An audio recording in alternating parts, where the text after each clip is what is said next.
Samajwadi party के अध्यक्ष अखिलेश यादव सोमवार को विधानसभा के शुरू हो रहे मानसून सत्र में हिस्सा लेने के लिए अपने पार्टी विधायकों के साथ पैदल मार्च करते हुए विधान भवन के लिए रवाना हुए थे। सपा विधायक प्रदेश में बढ़ते हुए अपराध, महंगाई, बेरोजगारी सहित अन्य समस्याओं से जनता को निजात दिलाने के लिए योगी सरकार की नाकामी का विरोध करते हुए अखिलेश की अगुवाई में विधानसभा तक पैदल मार्च कर रहे थे। रास्ते में रोके जाने पर अखिलेश विधायकों के साथ धरने पर बैठ गए। अखिलेश यादव ने इस दौरान हमला बोला है। अखिलेश यादव ने कहा है कि यूपी की सड़कें जर्जर हैं, बदहाल हैं, जल भराव से लोग परेशान हैं, जगह जगह गड्ढे हैं। यूपी के किसानों को गन्ने की कीमत तक नहीं मिल पा रही। आइए आपको सुनवाते हैं कि और क्या कुछ कहा है अखिलेश यादव ने।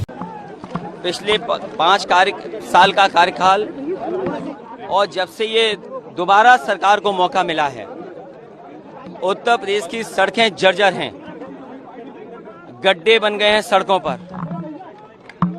जहां किसान इस मौसम में जल भराव, बाढ़ से परेशान होता था, इस बार उत्तर प्रदेश में देखने को मिल रहा है कि कुछ हिस्सों में बाढ़ है, कुछ हिस्सों में सूखा है और अभी भी किसानों को कोई राहत नहीं दी गई है। न बाढ़ के नुकसान से कोई राहत पहुंची है और ना ही सूखे की वजह से जो किसानों का नुकसान हुआ है उस पे कोई सरकार ने भरपाई या राहत दी है। वहीं बड़े पैमाने पर जानवर बीमारी से मर रहे हैं, गायों की मौत हो रही है। जो वायरस फैला है, लंपी वायरस है जो, जिसके कारण हजारों हजार गायों की जान जा चुकी है, जानवरों की जान गई है। अभी सरकार ने कोई मदद नहीं की, न उन जानवरों की देखभाल के लिए सरकार कुछ कर पाई है और लगातार महंगाई बढ़ा रही है सरकार। ये डबल इंजन की सरकार, जिसे मौका जनता ने उत्तर प्रदेश में भी दिया और दिल्ली में भी बहुमत मिल गया, लेकिन आप देखिए लगातार महंगाई बढ़ी है। इतनी महंगाई जो जनता को सामना करना पड़ा है, जनता पिस गई है महंगाई में। और कानून व्यवस्था इतना कभी बर्बाद नहीं हुआ होगा। जहां भ्रष्टाचार चरम सीमा पर है, जहां राहत मिलनी चाहिए थी जनता को, वहीं महंगाई हर चीज की हो गई है। कोई कल्पना नहीं कर सकता था कि भारत जैसा ग्रामीण देश में दूध पर, दही पर, घी पर जीएसटी लग जाएगी। और न केवल जीएसटी लगाई है, बल्कि खाने पीने की चीजें लगातार महंगी होती जा रही हैं। और जो इन्होंने सपने दिखाए थे नौकरी और रोजगार के, आज जो संसाधन सरकार को जुटाने चाहिए थे वो संसाधन नहीं जुटा पा रहे हैं। बड़े पैमाने पर बेरोजगारी बढ़ी है, रोजगार छीने जा रहे हैं। प्राइवेटाइजेशन कर करके जो संविधान ने अधिकार दिए पिछड़ों को, दलितों को, गरीब को, वो भी अधिकार छीने जा रहे हैं। कोई विभाग नहीं बचा जो सरकार बेच न रही हो। रेलवे बिक गया, हवाई जहाज एयरपोर्ट बिक गए। जहां पर बड़े पैमाने पे नौजवानों को नौकरी रोजगार मिल जाने चाहिए थे, वो सब खत्म कर दिए गए। फौज की कोरोना की वजह से भर्ती बंद थी, भर्ती नहीं हो रही। और जिस रूप में ये लेकर के आए अग्निवीर, कोई नौजवान उससे संतुष्ट नहीं है। जिस समय नौजवान निकले थे उस समय उन पे झूठे मुकदमे लगा दिए गए। अभी फर्रुखाबाद में भर्ती शुरू हुई है। 1,13,000 से ज्यादा नौजवानों ने, 12 जिले के लोगों ने फॉर्म भरे हैं। लेकिन सरकार पीठ मोड़ लेती है जब उनसे पूछा जाए कि आखिरकार कितनों को अग्निवीर में भर्ती करोगे।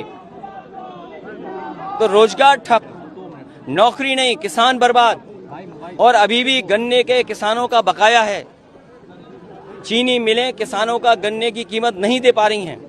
बिजली महंगी हो गई है, जर्जर हो गए ट्रांसफार्मर।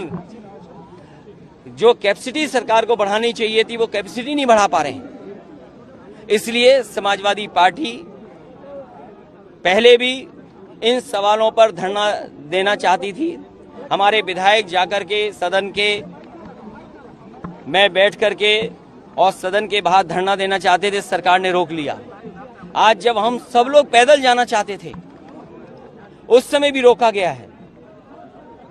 आखिरकार ये कैसी सरकार है जो विधायकों को, पूर्व मंत्रियों को, कई बार के विधायक हैं, पूर्व स्पीकर हैं, बड़े बड़े पदों पे पूर्व में लीडर ओपोजिशन रहे, वो सब साथ हैं, उनको सदन में नहीं जाने दे रहे।